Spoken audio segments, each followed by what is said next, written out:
दोस्तों, धनी सेठ और एक गरीब आदमी की यह कहानी जानवर को भी इंसान बना सकती है। पत्थर की तरह मजबूत दिल रखने वाले की आंखों में भी आंसू आ जाएंगे। जिस गरीब आदमी को सेठ ने अपने महल के सामने एक रात्रि के लिए आश्रय नहीं दिया, उस गरीब आदमी ने सेठ के साथ कौन सा व्यवहार किया, इस कहानी से समझते हैं। दोस्तों, यह कहानी बड़ी ही शिक्षाप्रद, महत्वपूर्ण और ज्ञानवर्धक है। मेरा आपसे निवेदन है कि कहानी के अंत तक हमारे साथ में बने रहे। तो चलिए कहानी को शुरू करते हैं। किसी नगर में एक बहुत धनी व्यापारी रहता था। उसके पास इतना धन था कि अपने रहने के लिए कई महलनुमा घर बना रखे थे। सेठ की सेवा के लिए उसके पास कई नौकर चाकर और कई तरह की सुख सुविधाएं थीं। यदि सेठ को एक महल से दूसरे महल तक जाना होता तो वह घोड़े पर चढ़कर के जाता था। सेठ का व्यापार पूरे नगर में फैला हुआ था और इसी कारण से उसे बहुत बार यात्राओं पर निकलना पड़ता था। परंतु सेठ इस व्यापारिक यात्राओं पर अकेला ही जाता था। किसी भी नौकर और अपने साथ किसी अन्य आदमी को लेकर के वह सेठ नहीं जाता था। इन यात्राओं के दौरान उसे कई बार घने जंगलों में होकर के निकलना पड़ता था और कई सराय में उसे रुकना पड़ता था। सेठ को अपने किसी भी नौकर पर विश्वास नहीं था, इसलिए हमेशा वह सेठ अकेला ही यात्रा करने के लिए निकलता था। इसी तरह सेठ के दिन बीत रहे थे। एक बार की बात है, रात के समय वह सेठ अपने महल के सामने एक दिन टहल रहा था कि उसके सामने से एक बूढ़ा व्यक्ति आता हुआ दिखाई दिया। उस बूढ़े व्यक्ति के कपड़े बहुत ही फटे पुराने थे। सिर पर वह गठरी को लादे हुए थे। जैसे ही उसने सेठ को देखा, उस बूढ़े व्यक्ति ने जो गठरी उसके सर पर रखी हुई थी उसे उठा करके नीचे रख दिया और सेठ को प्रणाम करते हुए कहने लगा, श्रीमान जी, मैं बहुत दूर से आया हूं और मैं बहुत थक गया हूं। यदि आप आज्ञा दें तो यहां रात काट लूं। उस बूढ़े व्यक्ति की बात को सुनकर के सेठ ने कहा, यह मेरा महल है, कोई धर्मशाला नहीं है। बूढ़ा व्यक्ति कहने लगा कि मैं केवल आपकी घुड़साल के बाहर ही पड़ा रहूंगा और सुबह होते ही यहां से मैं चला जाऊंगा। सेठ ने कहा, परंतु यहां तुम्हारी देखभाल कौन करेगा? उस बूढ़े व्यक्ति ने कहा कि मुझे किसी भी चीज की कोई आवश्यकता नहीं है, इसलिए देखभाल की कोई जरूरत नहीं है। सेठ ने कहा कि हमें क्या मालूम है कि तुम कौन हो। एक आदमी हमें रात भर के लिए तुम्हारी रखवाली के लिए यहाँ पर लगाना पड़ेगा। उस बूढ़े व्यक्ति ने कहा कि क्यों महाराज, ऐसा क्यों करना पड़ेगा आपको? सेठ ने कहा कि वह इसीलिए करना पड़ेगा कि रात को तुम कोई वस्तु उठा करके यहाँ से निकल ना जाओ। इस पर राम राम कहते हुए उस बूढ़े व्यक्ति ने अपने कानों को हाथ लगाया और सेठ को नमस्कार करते हुए अपने सिर पर उस गठरी को फिर से लाद लिया और वहां से चलने लगा। रात अंधेरी थी, आकाश में घने बादल छाए हुए थे। कभी कभी कुछ बूंदें भी होने लगती थीं। आंधी आने का डर था। वह बूढ़ा व्यक्ति बुरी तरह से थक चुका था। उसके हाथ पैर काम नहीं कर रहे थे। उसका चलना फिरना कठिन था।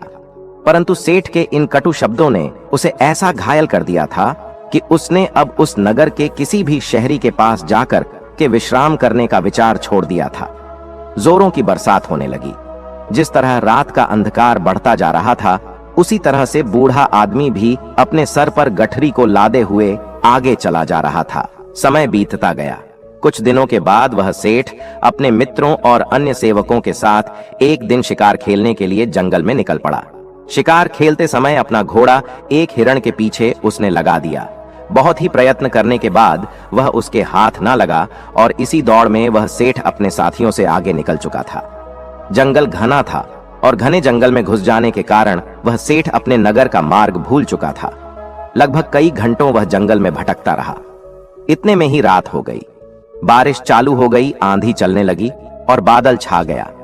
कोई भी ऐसा व्यक्ति नहीं था जो सेठ की किसी भी प्रकार से कोई सहायता कर सकता था। बेचारा थक करके चूर चूर हो गया। जब उसे कोई रास्ता नजर नहीं आया तो वह एक वृक्ष के नीचे बैठ गया। आंधी इतनी जोरों से बढ़ने लगी कि जंगल के जो वृक्ष थे वह सब टूट टूट करके गिरने लगे। आंधी के कारण अंधेरा बढ़ने लगा। हाथ को हाथ नहीं दिखाई दे रहा था।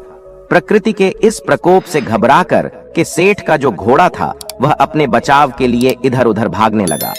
घोड़े का मालिक इतना थक चुका था कि उसे होश नहीं था। थोड़ी देर के बाद आंधी जब कुछ कम हुई तब थोड़ी थोड़ी बरसात होने से चारों ओर जो फैली हुई धूल थी वह बैठ चुकी थी। आकाश भी साफ हो गया था। तब सेठ ने देखा कि उसका घोड़ा उससे वहां से जुदा हो चुका है। उस सेठ ने उस घोड़े को 2000 रुपए देकर के खरीदा था और उस घोड़े से बहुत ही प्यार करता था। उसे पालने में उसने किसी तरह की कोई कसर नहीं छोड़ी थी। अब तो सेठ को घर पहुंचने की कोई भी उम्मीद नहीं थी।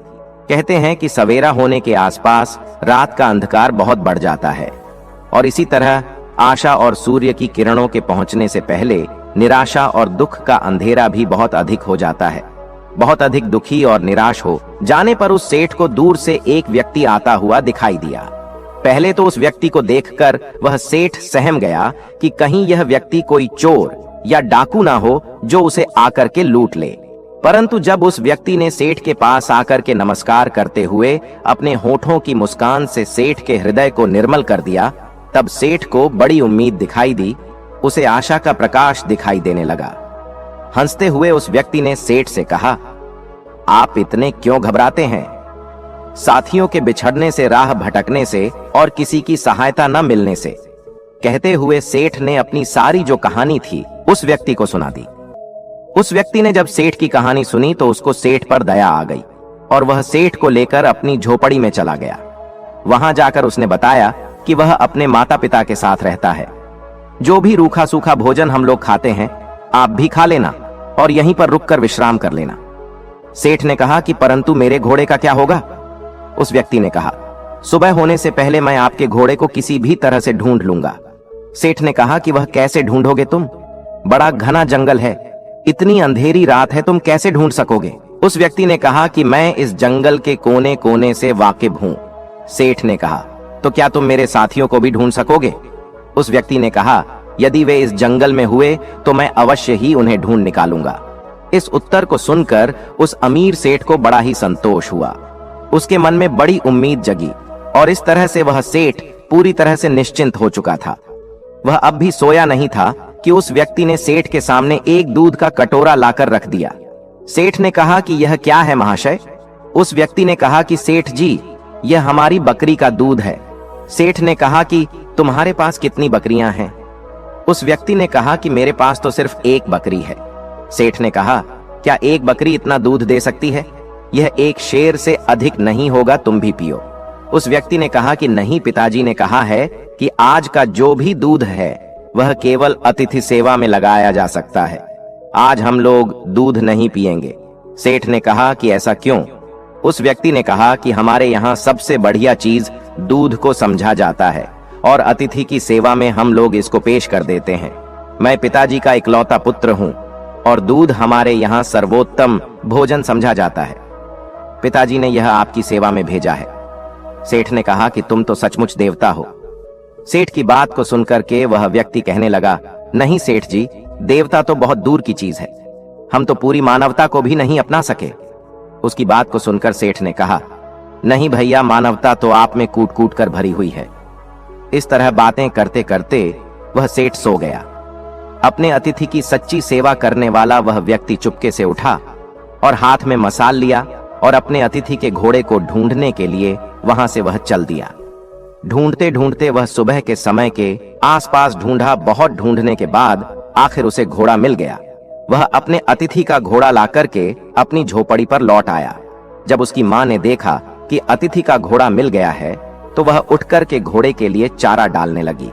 वह जानती थी कि घोड़ा जंगल से घास चर कर के आया होगा, परंतु फिर भी उसने अतिथि के घोड़े की सेवा करना अपना परम कर्तव्य समझा। घोड़े को यदि चारा ना मिलता तो शायद अतिथि सेवा अधूरी समझी जाती।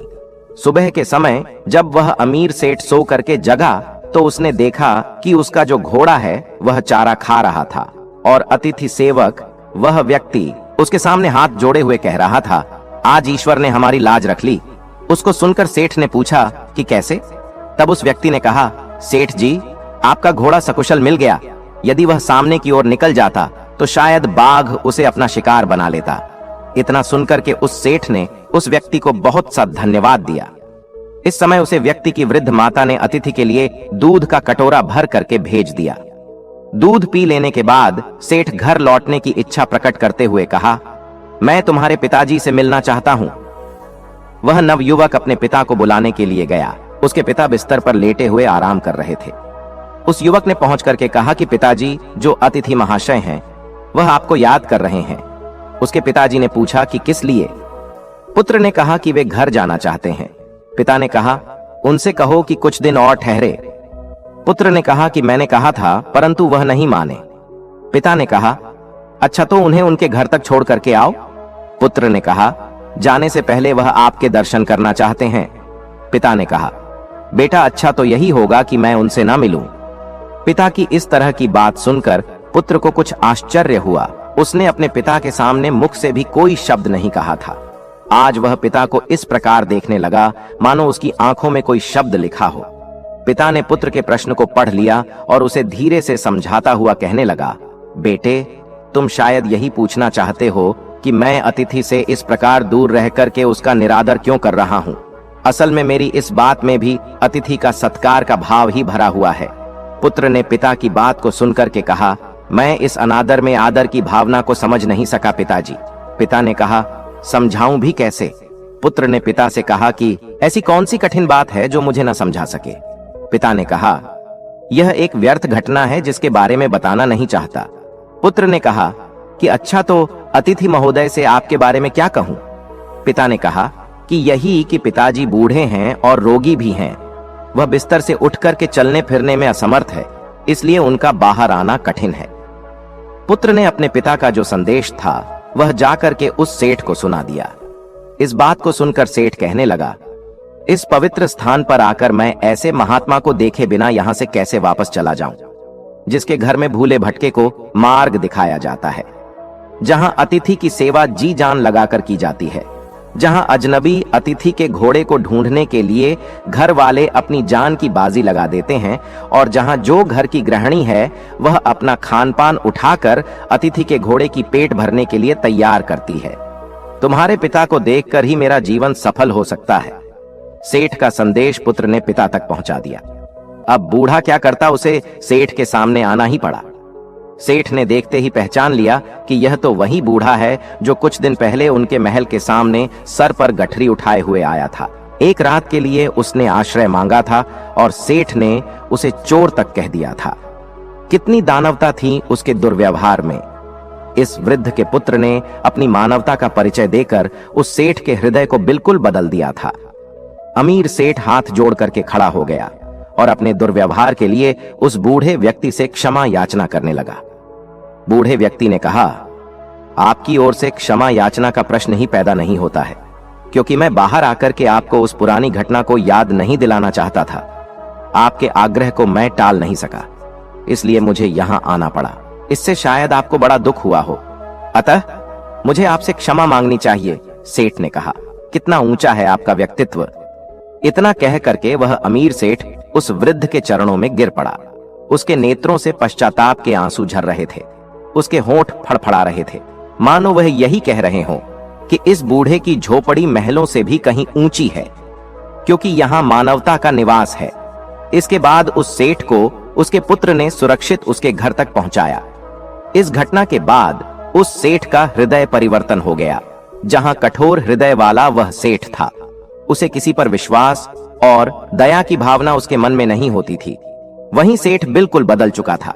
अब वह दीन और दुखियों की सेवा करता और उसके द्वार पर आने वाले जो भी अतिथि थे उनका पूरा स्वागत सत्कार करने लगा। सेठ का पूरा विचार परिवर्तन हो चुका था। जो पत्थर दिल सेठ था वह पूरी तरह से पिघल चुका था। तो दोस्तों, यह कहानी आपको कैसी लगी है, एक प्यारा सा कमेंट करके जरूर बताना। और यदि वीडियो आपको पसंद आया है तो इस वीडियो को लाइक शेयर करके चैनल को सब्सक्राइब जरूर कर देना। तो चलिए फिर मिलते हैं ऐसी ही एक और नई वीडियो में एक नए मैसेज के साथ। तब तक के लिए अपना और अपने परिवार वालों का ख्याल रखें। धन्यवाद और नमो बुद्धाय।